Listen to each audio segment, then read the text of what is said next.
സ്വാഗത പ്രസംഗത്തിൽ സെക്രട്ടറി പറഞ്ഞതുപോലെ നമ്മൾ അദ്ദേഹത്തിൻ്റെ അടുത്തിരിക്കുമ്പോഴും അദ്ദേഹത്തിൻ്റെ വാക്കുകൾ കേൾക്കുമ്പോഴും ഒക്കെ അറിയാതെ നമ്മളിലേക്ക് പ്രസരിക്കുന്നൊരു ഊർജ്ജം ചിലരൊക്കെ അങ്ങനെയാണ്. ജന്മം കൊണ്ടും കർമ്മം കൊണ്ടും സ്വാമിയെ പോലെ അതുപോലെ അനേകായിരം ശിഷ്യർക്ക് അക്ഷര വെളിച്ചം പകർന്നു നൽകിയ കോളേജ് അധ്യാപകൻ, പിന്നെ നമ്മുടെ സോഷ്യൽ മീഡിയയിലൂടെ നമ്മുടെ മൊബൈൽ ഫോണിലൂടെ നമ്മൾ ഒരുപാട് കണ്ടിട്ടുള്ള ശ്രീ ദേശികം സാർ. അദ്ദേഹം നല്ലൊരു പ്രഭാഷകനാണ്, ഞാൻ പറയേണ്ട കാര്യമില്ല. നമ്മുടെ ചാനലുകളിലൂടെയൊക്കെ അദ്ദേഹത്തിൻ്റെ പ്രഭാഷണം, എനിക്ക് അദ്ദേഹത്തിൻ്റെ പ്രഭാഷണം കേൾക്കുമ്പോൾ ഒരു താളം നിങ്ങൾക്ക് തോന്നും എന്ന് ഞാൻ മനസ്സിലാക്കുന്ന ഒരു സംഗീതാത്മകതയാണ് അദ്ദേഹത്തിൻ്റെ ഏറ്റവും വലിയൊരു പ്രത്യേകത. അദ്ദേഹത്തിൻ്റെ സംഭാഷണം അങ്ങനെയാണ്, ഒരു പാട്ട് പോലെ ആസ്വാദ്യകരമായി നമ്മളിലേക്ക് വരും.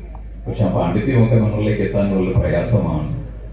അങ്ങനെ ആധ്യാത്മിക വിഷയങ്ങളിൽ പിന്നെ ഒരു അവധൂത മാനസനാണ്, നല്ല ഒരു എഴുത്തുകാരൻ.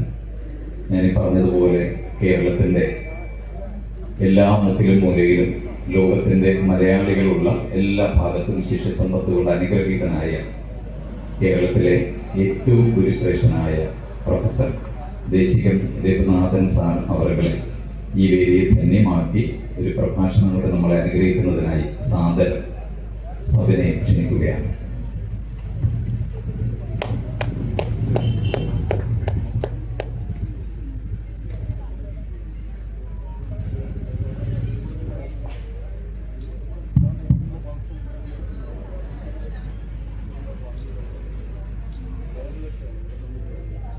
ഈ തുമ്പോട് മഹാദേവന്റെ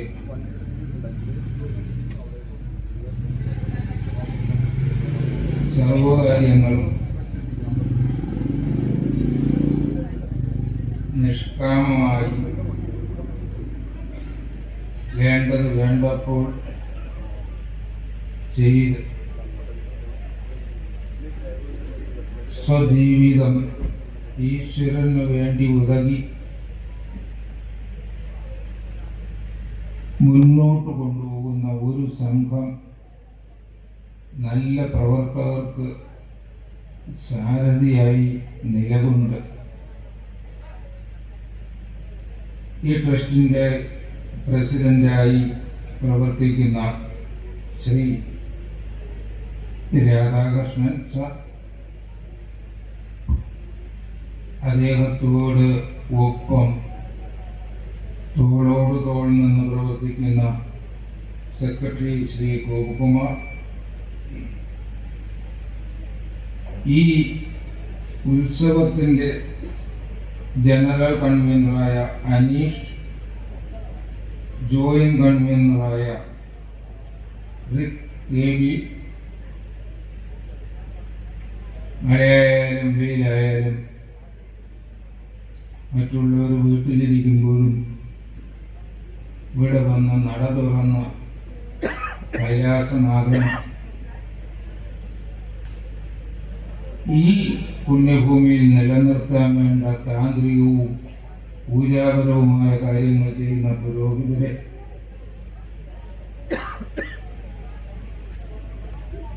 ഒരു പിഴവും വരാതെ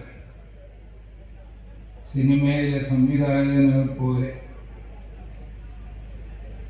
സംവിധായകൻ അതിൽ അഭിനയമില്ല, ഇതിൽ കുറച്ച് അഭിനയവും വരും, ഒരു പാഴും വരാതെ ചെയ്യുന്നതെല്ലാം ഫലമായി മാറുന്ന രീതിയിൽ ഈ ക്ഷേത്രത്തിലെ പരിപാലിക്കുന്ന തന്ത്രി, ഈ ക്ഷേത്രത്തിൻ്റെ ജീവാത്മാവായ ഭക്തജനങ്ങൾ, ഈ ഭക്തജനങ്ങൾക്ക് താങ്ങും തണലും മോഹവും മുക്തിയും മോക്ഷവും എല്ലാത്തിനും ആധാരമായ അടിസ്ഥാനമായ മഹാദേവ സദസ്സിലും വീട്ടിലും മറ്റുള്ളിടത്തും ഇരുന്ന് ഇത് കാണുകയും കേൾക്കുകയും ശ്രദ്ധിക്കുകയും ചെയ്യുന്ന ഈശ്വര വിചാരികളെ ഭക്തർ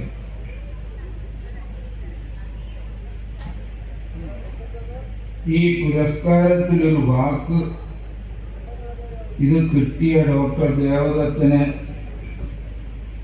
ഇത് രൂപകൽപ്പന ചെയ്തവർ അധികം ഉപയോഗിച്ചു. ദൈവദത്തന് അത് വളരെ ഉചിതമായി എനിക്ക് തോന്നുന്നു. കല ദൈവദത്തമാണ്. ഒരു വിത്തിനകത്ത് ഒളിഞ്ഞിരിക്കുന്ന ബീജം പോലെ ചെറിയൊരു തിരയാൽ വെച്ചാൽ അതിനകത്ത് ഒരു വലിയ സത്തിരിപ്പുണ്ട്. അതാണ് അത് മണ്ണിൽ അനുകൂലമായ സാഹചര്യത്തിൽ കിളിർത്ത് അതാണ് ഒരു മരം കാവ എന്ന് പറയുന്നത് പോലെ പടരും. അങ്ങനെ ഓരോ ജീവനിലും ഒരു വാസനയുടെ വിത്ത്, അത് നൽകുന്നത് ദൈവമാണ്. ആ അർത്ഥത്തിൽ ആ പേര് അങ്ങേറ്റം അന്വർത്ഥമാണ്. അങ്ങനെ ദൈവതത്വമായ ആ കലയിലൂടെ വിഴിഞ്ഞത്തിന്റെ പ്രശസ്തി ആചന്ദ്രതലം ഇനി ലോകമുള്ളിടത്തോളം കാലം നിലനിർത്തുന്നതിൽ ഒരു ജന്മത്തിൽ ഒരു പങ്ക് വഹിച്ച ഈ ദേവദത്തൻ എന്ന കലാകാരന് ഈശ്വരനാമത്തിൽ ഞാൻ ഒന്നുകൂടി ആദരവർപ്പിക്കും. കേരളത്തിന്റെ പ്രാചീന ചരിത്രത്തിലേക്ക് പോകുമ്പോൾ ആയി രാജവംശം എന്ന് പറഞ്ഞൊരു വംശമുണ്ടായി. ഇതൊന്നും അത് പറയാനുള്ള രീതിയില്ല. ആ ഈ രാജവംശത്തിന്റെ ഇന്നത്തെ കേരളത്തിന്റെ തലസ്ഥാനം തിരുവനന്തപുരം പോലെ ആ ഈ രാജവംശത്തിന്റെ തലസ്ഥാനം വിഴിഞ്ഞമായി. ആ ഈ രാജവംശത്തിന്റെ അക്കാലത്ത് അവർ പണിത ക്ഷേത്രങ്ങൾ വൃത്താകൃതിയിലുള്ള, ഞാൻ ഇവിടെ വന്ന് കണ്ടപ്പോൾ നിങ്ങളും ഈ ക്ഷേത്രം രൂപകൽപ്പന ചെയ്തിരിക്കുന്നത് എങ്ങനെയാണ്? അങ്ങോട്ട് ഞാൻ അധികം പോകുന്നില്ല. അന്ന് യുദ്ധമുറകൾ പഠിപ്പിക്കാൻ ഈ വിഴിഞ്ഞത്തുനിന്ന് 11 കിലോമീറ്റർ ഇടതുവശത്ത് ഒരു മഹാപരീക്ഷണശാലയുണ്ടായി. ഇവർക്കതറിയാം, നിങ്ങൾക്കറിഞ്ഞൂട. അതിന്റെ പേരാണ് ചൊവ്വര. അവിടെ ഒരു ശാസ്താക്ഷേത്രം. നിങ്ങൾ അവിടെ ചെന്നാൽ ഏകദേശം ഒരു 600-700 മീറ്റർ നമ്മൾ പേപ്പറിൽ വരയിട്ടതുപോലെ കടൽ കരയിൽ ഒരൊറ്റ വരയാണ്. മേൽത്തട്ടിൽ നിന്ന് താഴോട്ട് നോക്കിയാൽ ഒരു 250-300 അടി താഴ്ചയാണ്. ഈ രാജവംശം അന്ന് ആയോധന കലയും യുദ്ധകലയും പഠിപ്പിച്ചിരുന്ന ഈ ചൊവ്വര ഈ മണ്ണിൽ വെച്ച ഇവിടുന്ന് കുതിരയെ ആ കടലിന്റെ ആ താഴ്ത്തത്തിൽ 300 അടി താഴ്ചയുള്ള തട്ടിലേക്ക് കുതിരയും പടയാളിയും കൂടെ ചാടിയാൽ കുതിരയ്ക്കും പരിക്കില്ല, പടയാളിക്കും പരിക്കില്ലാത്തവനാണെന്ന് പട്ടാളത്തിന്റെ ചീഫാണ്. ഇവരുടെ അങ്ങനെ കേരള ചരിത്രത്തിന്റെ ഇനിയും കണ്ടെത്താനുള്ള എന്തെല്ലാം അക്ഷയമായ നിധികളാണോ വിഴിഞ്ഞത്തിന് ചുറ്റുമുള്ളത്. അത് സംസാരിക്കേണ്ട കാര്യം സന്ദർഭമില്ലാത്തതുകൊണ്ട് ഞാൻ അങ്ങോട്ട് പോകുന്നു. നമ്മുടെ മുഖ്യമായ അതിഥിയെ ഉദ്ദേശിച്ച്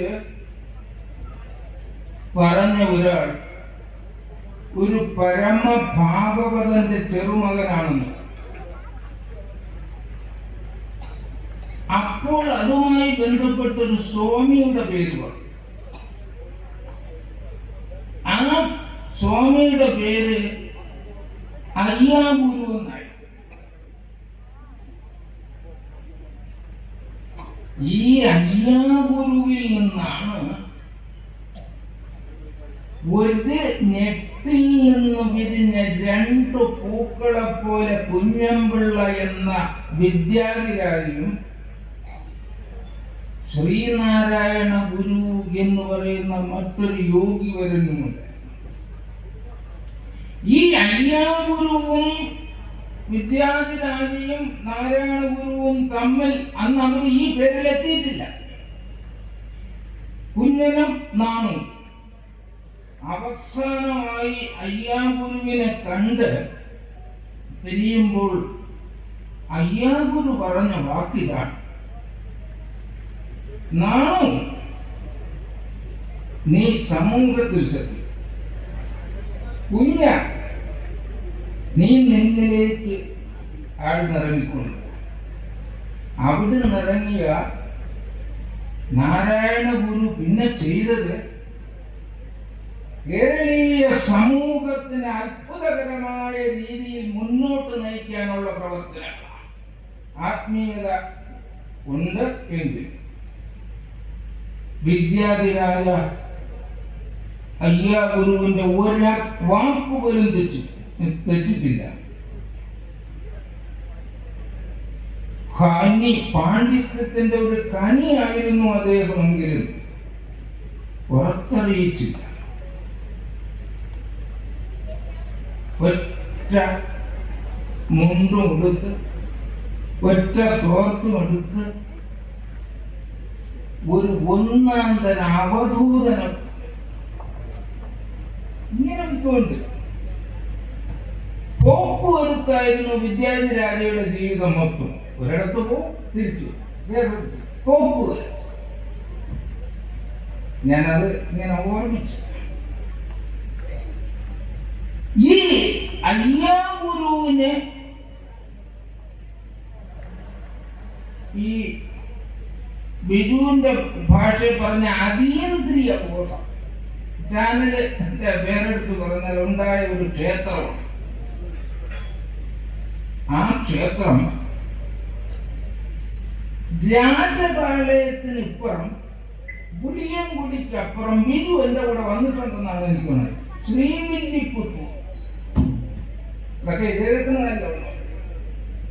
ആ ശ്രീവില്ലിപുത്തൂരിൽ രാത്രി കിടക്കുമ്പോഴാണ് ആ ശ്രീവില്ലിപുത്തൂര് വച്ചാണ് അദ്ദേഹത്തിന് ഒരു അർദ്ധരാത്രി ബോധോദയം. കാരണം അദ്ദേഹം അവിടെ പോകാൻ ഒരു കാരണമുണ്ടായി. ഈ അയ്യാഗുരു അന്നത്തെ രാജവംശത്തിന്റെ ട്രാവൻകൂർ രാജവംശത്തിന്റെ റെസിഡന്റായി. ചെങ്കോട്ടയും കുറ്റാലും ഒക്കെ അദ്ദേഹത്തിന്റെ കീഴിലായി. ഇപ്പൊ കൂടെ കൂടെ അങ്ങോട്ട് പോയത്. ഒരു ദിവസം ഈ അയ്യാഗുരുവിനെ പരീക്ഷിക്കാനായിട്ട് അന്നത്തെ വൈസ്രോയി പെട്ടെന്ന് ഇദ്ദേഹത്തെ ബന്ധപ്പെട്ട് പറഞ്ഞു, കുറ്റാലത്ത് എന്ത് നടക്കുന്നെന്ന് എനിക്ക് പെട്ടെന്ന് റിപ്പോർട്ട് തരണം. അയ്യാഗുരു ഇപ്പൊ ഇവരുടെയൊക്കെ കയ്യിലുള്ള ആ റെസിഡന്റ് അവിടെ ഇരുന്നിട്ട് ഒരു മണിക്കൂർ കഴിഞ്ഞ് ഒരു കുറിപ്പ് തിരിച്ചു കൊടുത്തു. കുറ്റാലത്ത് നിന്ന് ഇത്ര പേര് വന്നു, ഇന്ന കാര്യങ്ങൾ നടന്നു. ഒരു മണിക്കൂറിനകത്ത് ഈ റിപ്പോർട്ട് കൊടുത്ത് ഇത് കള്ള റിപ്പോർട്ടാണെന്ന് ആ ഇംഗ്ലീഷുകാരന് തോന്നി, ഉദ്യോഗസ്ഥൻ മേലധികാരി. പിറ്റേ ദിവസം വേറൊരു ഗ്രൂപ്പിനെ കുറ്റാലത്ത് വിട്ടു. അവര് കൊണ്ടുവന്ന റിപ്പോർട്ടും ഇതും ഒരേ. അതുവരെ ഈ അയ്യാഗുരു സ്വാമിയാണ് എന്നൊക്കെ ധരിച്ചിരുന്നെങ്കിലും ആ ബ്രിട്ടീഷുകാരന് ഒരു മതിപ്പില്ലായിരുന്നു. അന്ന് അയ്യാഗുരുവിനെ ആ ബ്രിട്ടീഷുകാരൻ ഗുരുവാണ്. ഞാൻ എന്തിനാ ഇപ്പൊ സാന്ദർഭികമായി ഇത് പറഞ്ഞപ്പോൾ അയ്യാഗുരുവിലേക്കും ഞാൻ വന്നു എന്നുള്ളത് അതിരിക്കട്ടെ. ഇവിടെ തിരുവാതിരയുടെ ഉത്സവം, ശിവപാർവതിമാരുടെ വിവാഹം നടന്ന യുഗി നാരായണ ക്ഷേത്രം ഹിമാലയത്തിൽ ഞാൻ എത്രയോ പ്രാവശ്യം അവിടെ അന്ന് അവരുടെ താലി കെട്ടാൻ, പാർവതിക്ക് താലി കെട്ടാൻ ജ്വലിപ്പിച്ച ഹോമാഗ്നി യുഗങ്ങൾ മാറി, കാലം മാറിയെങ്കിൽ ഇപ്പോഴും കത്തിക്കൊണ്ടിരിക്കുക. ഇദ്ദേഹത്തിനൊക്കെ അറിയാം അവിടെ പോകും. ഈ വിവാഹം നടക്കുന്ന സമയത്ത് അവിടെ ഒരു ചെറിയ പ്രശ്നമുണ്ടായി. ശിവന്റെയും പാർവതിയുടെയും വിവാഹമല്ലേ, വിളിച്ചവരും വിളിക്കാത്തവരും ഇല്ല. ഇപ്പൊ ഈ ക്രിക്കറ്റ് താരങ്ങളെ, അല്ലെങ്കിൽ ഈ അടുത്ത കാലത്ത് ബംഗാളിലെ ഒരു പയ്യൻ വന്ന് അവിടെ മുഴുവൻ കുറെ പേര് ചത്തല്ലോ, മെസ്സി എന്തോ ഒരു പയ്യൻ. ഇങ്ങനെ ഇപ്പോ താരങ്ങൾ വന്നു കഴിഞ്ഞാൽ ആർക്കും നിയന്ത്രിക്കാൻ. അപ്പൊ അപ്പോഴത്തെ ഒരു താരമല്ലേ ശിവൻ, താരമല്ലേ പാർവതി.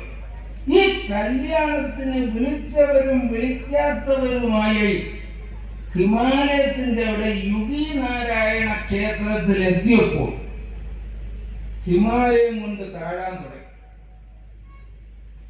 വിഷ്ണുവും ബ്രഹ്മാവും എല്ലാവരും പരിഭ്രാന്തരാണ്. ഇത് എന്താ ഒരു പരിഹാരം? പെട്ടെന്ന് വിഷ്ണു ശിവനോട് പറഞ്ഞു, അഗസ്ത്യരെ വിളിക്കും. കുറുമുനി എന്നാണ് അഗസ്ത്യരുടെ പേര്. അഗസ്ത്യരെ വിളിച്ചു. അഗസ്ത്യരോട് പറഞ്ഞോടോ, വിഷ്ണു പറഞ്ഞു, ഇപ്പൊ എല്ലാം കൂടെ മൂട്ടിപ്പോകും, കല്യാണം നടക്കില്ല. നീ വിചാരിച്ചാൽ മാത്രമേ രക്ഷിക്കാൻ പറ്റൂ. അപ്പൊ അഗസ്ത്യര് ചോദിച്ചു, ഞാൻ എന്ത് ചെയ്യണം? നീ നേരെ ദക്ഷിണപഥത്തിലെത്തണം.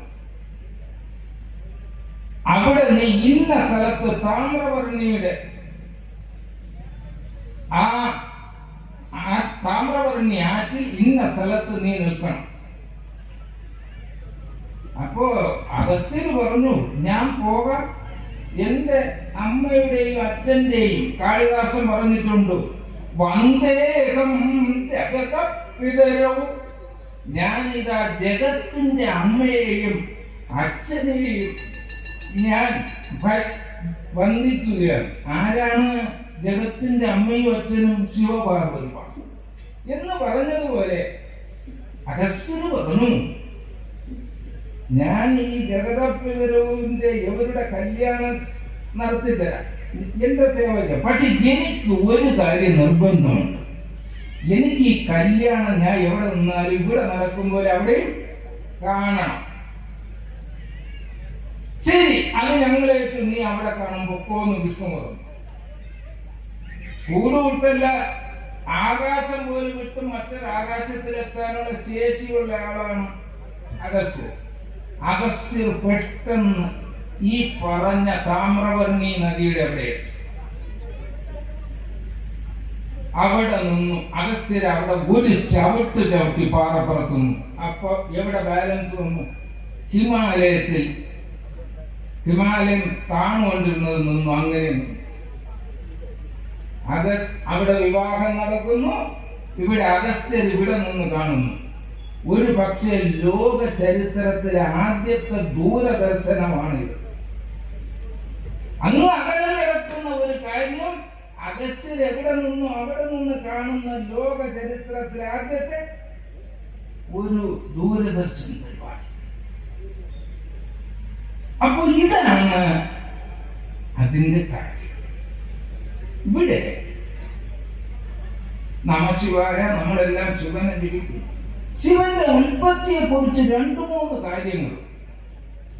ഇതിൽ ഏത് ശരിയാണെന്ന് ചോദിച്ചാൽ എനിക്ക് പറഞ്ഞൂടെ. അതാണ് പണ്ട് ബുദ്ധിയുള്ളവർ ഒരു പ്രയോഗം പറഞ്ഞ, കഥയിൽ ചോദ്യമില്ല, കഥ എവിടെ നിന്നോ മെലിഞ്ഞു വന്ന കാര്യം. ഒരു ദിവസം ബ്രഹ്മാവ് ധ്യാനത്തിലായി. ബ്രഹ്മാവ് ഇങ്ങനെ ധ്യാനത്തിരിക്കുമ്പോ ഇതേപോലൊക്കെ അതിന്റെ അങ്ങേറ്റത്തെ ആൾക്കാർ ധ്യാനിച്ചിരുന്നപ്പോ മടിയിൽ നീല നിറമുള്ള ഒരു കുഞ്ഞ് കളിച്ച് കയറി വന്നിരുന്നു. നോക്കിയപ്പോ നല്ല നീല നിറം. തമിഴ്നാട്ടില് ഈ നീലക്കുടി എന്ന് പറഞ്ഞൊരു സ്ഥലമുണ്ട്. കേരളത്തിലൂടെയുണ്ട്. അതിൽ നിന്ന് ഈ ശിവന്റെ ഈ നീല നിറത്തിൽ നിന്നാണ് ആ പേര് വരാൻ. അത് വേറെ വിഷയം. അതുകൊണ്ട് ഈ കുഞ്ഞൊന്ന് മടിയിലിരുന്നപ്പോ ബ്രഹ്മാവ് ചോദിച്ചു, നീ എന്താ ഇവിടെ വന്നത്? അപ്പൊ ആ കുഞ്ഞു പറഞ്ഞു, അന്ന് എനിക്കൊരു പേരിടും. അപ്പൊ ബ്രഹ്മാവ് പേരിട്ടു, ദേവ നിന്റെ പേര് രുദ്രൻ. ആ രുദ്രൻ വളർന്നു വളർന്നു വന്നു ഒടുവിൽ ദക്ഷന്റെ മകളായ സതിയെ വിവാഹം കഴിച്ചു. ഇതൊരു കഥ. മറ്റൊരു കഥ, ബ്രഹ്മാവ് ഇങ്ങനെ ഒരു ദിവസം തന്റെ കർമ്മങ്ങളെല്ലാം ചെയ്തുകൊണ്ടിരുന്നപ്പോ മധുഭൈരവന്മാരെന്ന് പറയുന്ന രണ്ടുപേര്, ഈ പുരാണം വായിച്ചവർക്കറിയാം, ഈ ബ്രഹ്മാവിനെ കൊല്ലാൻ വന്നപ്പോൾ ബ്രഹ്മാവിന്റെ നെറ്റിത്തടത്തിൽ നിന്നും കയ്യിൽ ശൂലവുമായി ഒരു ആൾ പുറത്തേക്ക് വന്നു. അതിന്റെ പേരാണ് ശൂലവാണി. അങ്ങനെ ജനിച്ചു എന്നും പറയും. അല്ലാതെയും ഒരു കഥയുണ്ട്, പല കഥകൾ ഇതിനകത്ത് ഉണ്ട്. മഹാവിഷ്ണുവിന്റെ നാഭിയിൽ നിന്ന് ബ്രഹ്മാവ് ജനിക്കുന്നു. ആ ബ്രഹ്മാവിന്റെ ശിരസിൽ നിന്ന് വിഷ്ണുവിന്റെ സങ്കല്പത്തിലൂടെ ആര് ജനിക്കുന്നു? ഇങ്ങനെ പലതരത്തിലുള്ള ഒരു കാര്യത്തിൽ ഈ എല്ലാ കഥകളും തുല്യം ചേർക്കും. ബ്രഹ്മാവിന്റെ അച്ഛനാര് അമ്മ ആരെന്ന് ചോദിച്ചാൽ എടുത്തു പറയാൻ വേറെ ആരും, അതിന്റെ പേരാണ് സ്വയം.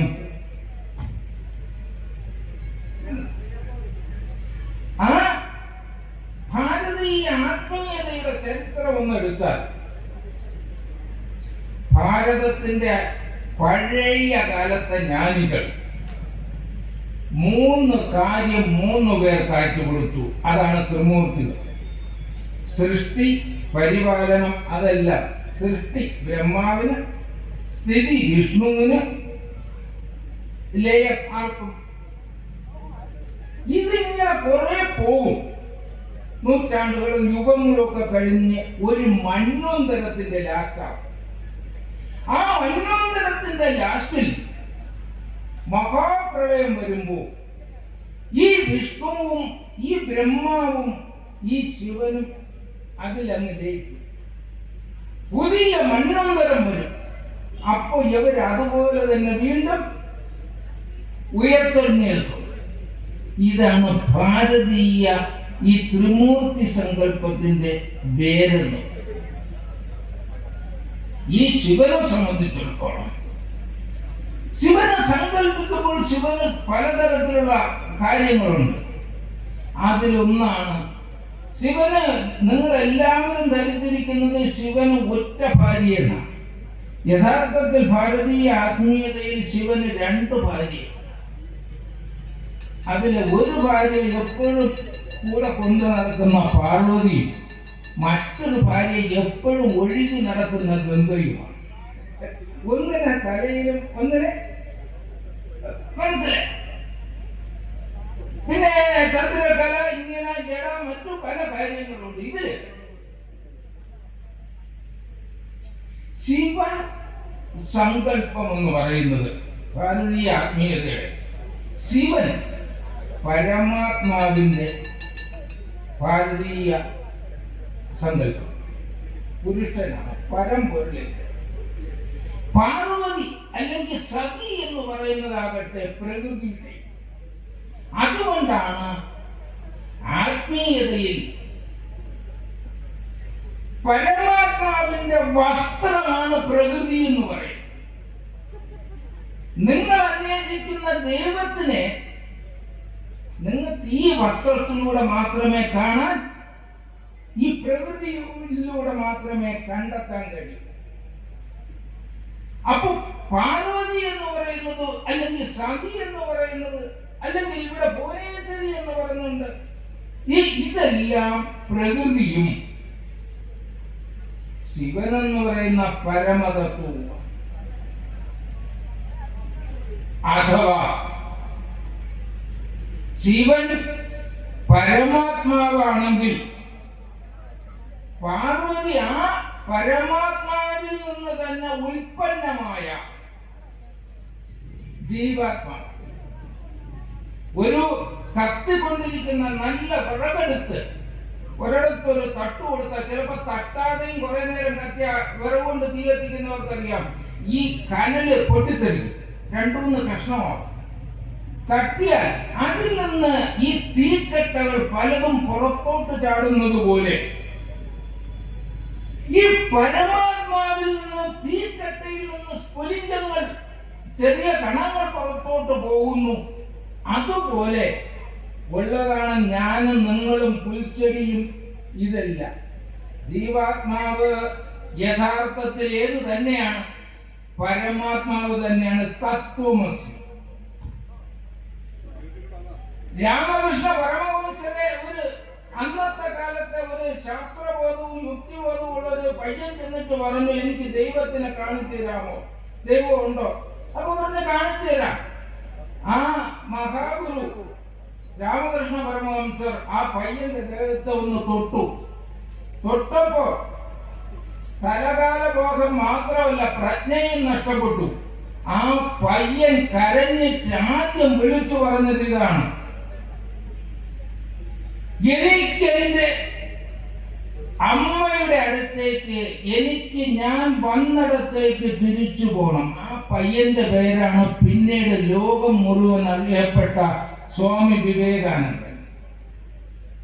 വിവേകാനന്ദൻ മാത്രമല്ല ഇങ്ങനെ ആഗ്രഹിക്കുന്നത്, ഇവിടെ ഇരിക്കുന്ന എല്ലാവരുടെയും ആഗ്രഹം, ഞാൻ എവിടുന്ന് വന്നോ എനിക്ക് അങ്ങോട്ട്, ഞാൻ അവിടെ എത്തിച്ചേരുന്ന ആ നിമിഷത്തിന്റെ പേരാണ് മോക്ഷം.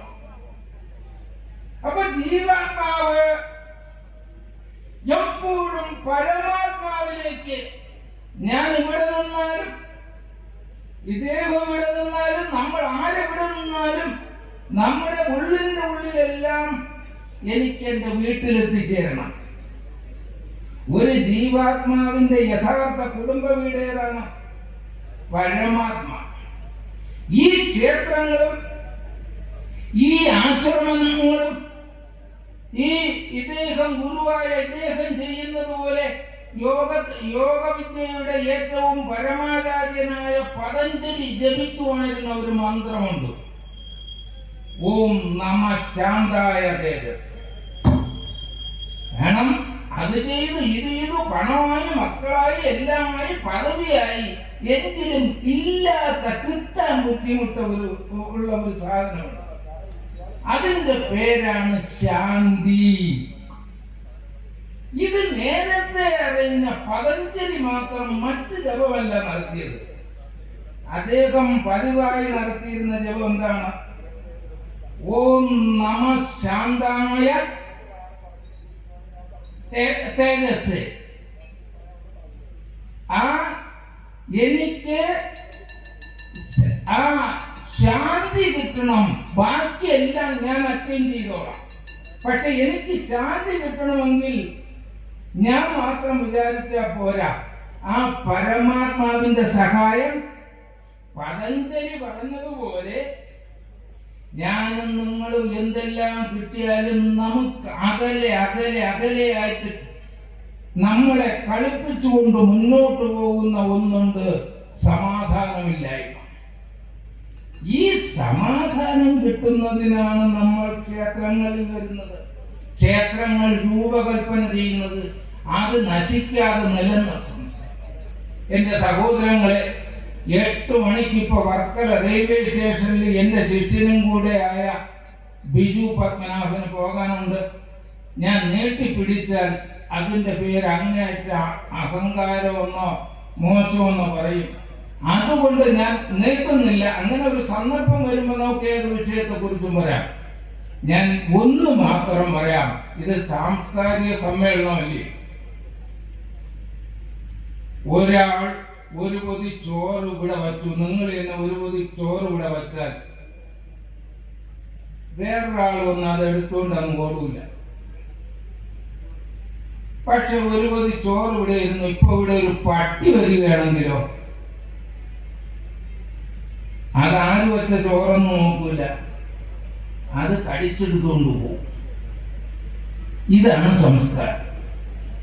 ജന്തു പ്ലസ് സംസ്കാരം സമം മനുഷ്യൻ.